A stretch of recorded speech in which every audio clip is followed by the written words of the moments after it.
Well, it's quiet on both ends of Pennsylvania Avenue today, but in Michigan, Monday, the president made it clear he's not dropping his demands on raising rates on the wealthy.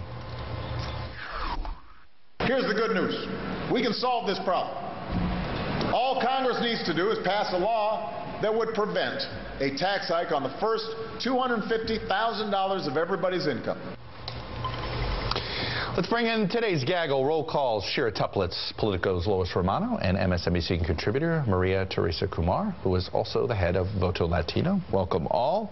Shira, I want to start with you. Are you in the camp? Is it fair to say that no news is good news? Yeah. No public spectacle is good progress for deal makers. Oh, I think absolutely. I think the quieter it is, the greater likelihood that they're going to come up with something, however small it might be, before the end of the year. I mean, look, especially after last week when you had both sides kind of trading jabs back and forth about, oh, you leaked this to the media, you leaked that to the media. I think the quieter it is, the better. It seems as if, Lois, that there is, both sides are desperately trying to make sure they don't leak.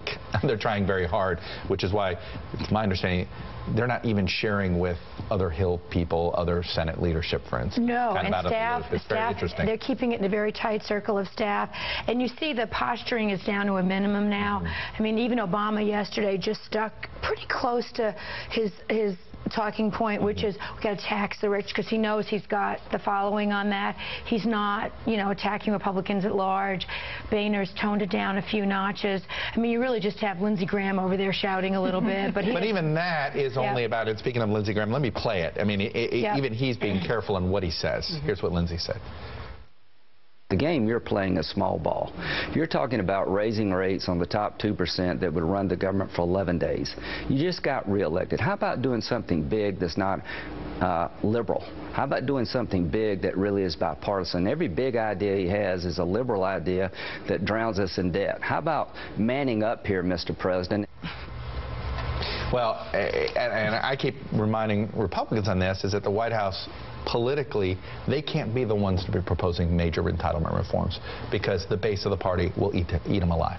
Absolutely, and I think that, and that's basically why Bonnier is basically recognizing that, yes, they're going to give the 2% possibly on the tax, but going after entitlement programs, but that has to come from the Republican Party. It can't come from within the White House, let alone a Democrat that just got overwhelmingly won by a majority of. Sure, you watched Capitol Hill probably as well as anybody here sitting at this table.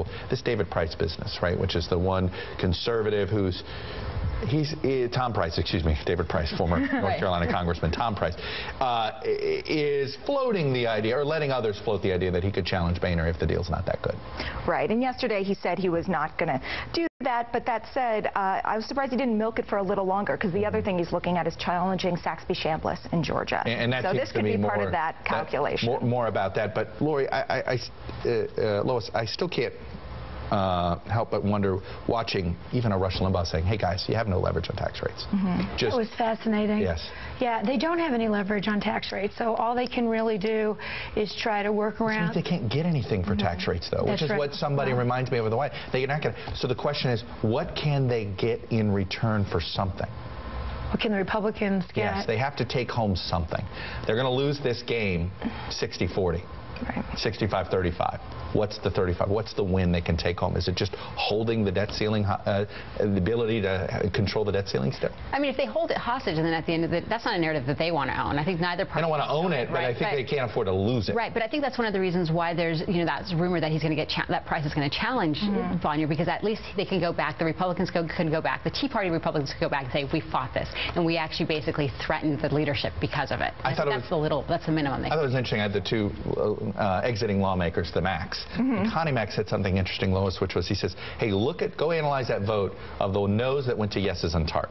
He said, there is that. He goes, that's your target group. He goes, I was no both times. I ain't voting for any of this. I mean, he was pretty honest about it, right? Mary Bono, Mac, very honest. I'm probably going to support whatever Boehner comes up with. But I thought that was an interesting place to look. I think it was smart. I think it was right. You know, I've got to believe that even the very, very conservative members can see what happened in this election, and that the public just doesn't have a tolerance for the really far-right obstructionists right now. What's the incentive of not doing a deal? before not doing a deal, you had the election and you might win an election, right? That was the July 2011 mindset of the conservatives. Not having a challenge? Yeah. This time, that's a different story. Right. I think it's not having a challenge, and it's recognizing that a lot of the Tea Party, because they are so gerrymandering, that they will basically go back to their base and say, re-elect me in 2014. Yeah. Well, we're going to talk a little bit about Republican repair efforts and whether the RNC named the right team.